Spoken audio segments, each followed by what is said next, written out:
Hello students, let's see this question. If the velocity of light c, the universal gravitational constant g and the Planck's constant h are chosen as fundamental units, the dimensions of mass in this system are. तो इस system के अंदर मास के dimension क्या होंगे? मास के basic dimension हमें पता है क्या होते हैं, m होते हैं। और ये कह रहा है कि इसको लिखो speed of light, universal gravitational constant and Planck's constant के टर्म्स में। तो लेट्स से c की पावर a, g की पावर b एंड h की power c, this is the dimension. तो c से जी कंफ्यूज हो जाएगा, काम करते हैं x y z लिख लेते हैं। तो c की पावर x, g की पावर y एंड h की पावर z। क्लियर? नाउ अगर हम यहाँ पे बात करें c के डायमेंशन, तो c क्या है? स्पीड ऑफ लाइट, तो इसके डायमेंशन हो जाएंगे lt-1। g के डायमेंशन क्या होते हैं? दैट इज आपका ग्रेविटेशनल कांस्टेंट, तो इसके डायमेंशन क्या हो जाएंगे? m-1 l³ t-2 and Planck's constant के क्या हो जाएंगे? प्लैंक्स कांस्टेंट ये होता है आपका एनर्जी पर यूनिट सेकंड पर सेकंड, यानी कि इसके हो जाएंगे कितने? देखो m-l-1 ml, एनर्जी के बेसिकली होते हैं कितने? ml² t-2, ये हो गया एनर्जी के डिवाइडेड बाय पर सेकंड यानी कि t-1, तो ये हो जाएगा ml² t-1। क्लियर? तो ये डायमेंशन रहेंगे किसके? आपके प्लैंक्स कांस्टेंट के। नाउ अगर इनको सब्स्टिट्यूट करते हैं तो आप यहां पे लिख सकते हो, इसको यहां सब्स्टिट्यूट करके आप यहां पे लिख सकते हो। सो यू विल गेट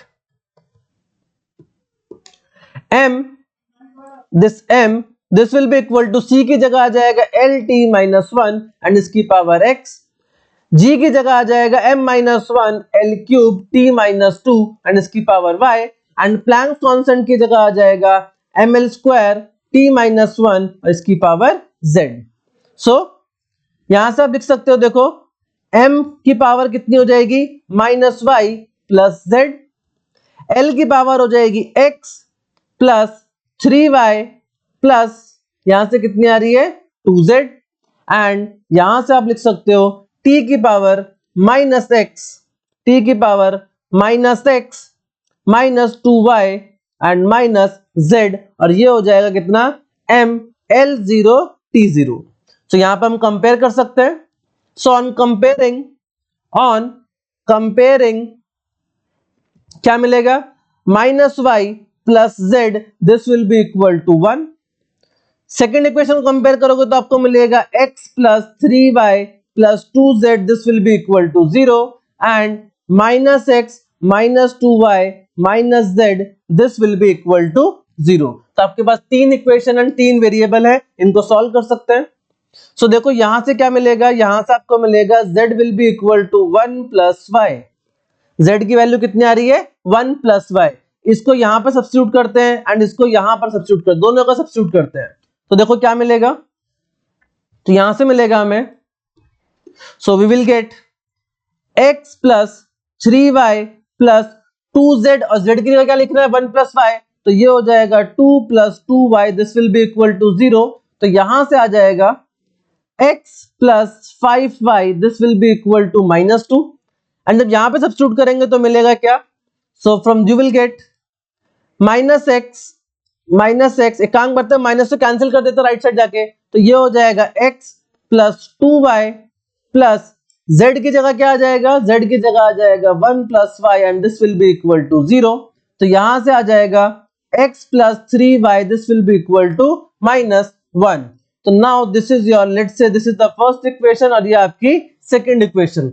दोनों को सब्ट्रैक्ट कर दो तो देखो x कैंसिल आउट हो जाएगा, दोनों को सब्ट्रैक्ट करोगे तो x कैंसिल आउट हो जाएगा। सो you will get, so 1 minus 2, 1 में से 2 को माइनस करते हैं तो देखो क्या मिलेगा?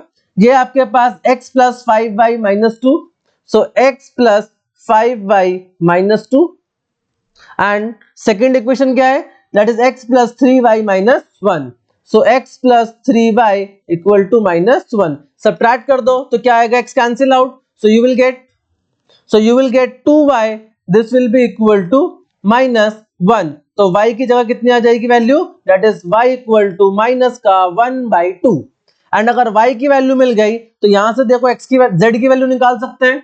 सो you will get so you will get z equal to 1 plus y, तो ये हो जाएगा 1 माइनस 1/2, तो ये हो जाएगा 1/2। तो z की वैल्यू कितनी आ रही है? 1/2 आ रही है। क्लियर? z की वैल्यू कितनी? 1/2। नाउ अगर हम बात करें यहां पर x की वैल्यू, सो यहां से x कितना आ रहा है? देखो यहां से x आ जाएगा कितना? x plus 2y plus z, this is equal to 0, यही इक्वेशन है।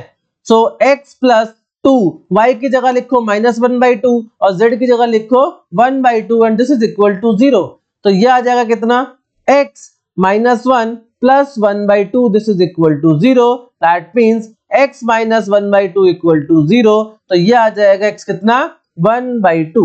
सो x की वैल्यू मिल गई, y की वैल्यू मिल गई और z की वैल्यू भी मिल गई। सो आपका जो मास है वो कितना आ जाएगा? देखो c की पावर x थी, तो c की पावर x यानी कि 1/2, g की पावर थी y that is -1/2 and h की पावर कितनी? z, तो ये हो जाएगा +1/2। So this will be the relation which is the required relation. ये आपका रिक्वायर्ड रिलेशन था। क्लियर? तो मास की c की वैल्यू, c की पावर कितनी? 1/2, h की वैल्यू 1/2 एंड g की value -1/2 and this is in the option 1। सो आपका ऑप्शन 1 जो है वो एकदम सही हो जाएगा। So I hope you got the concept. पढ़ते रहिए। All the very best.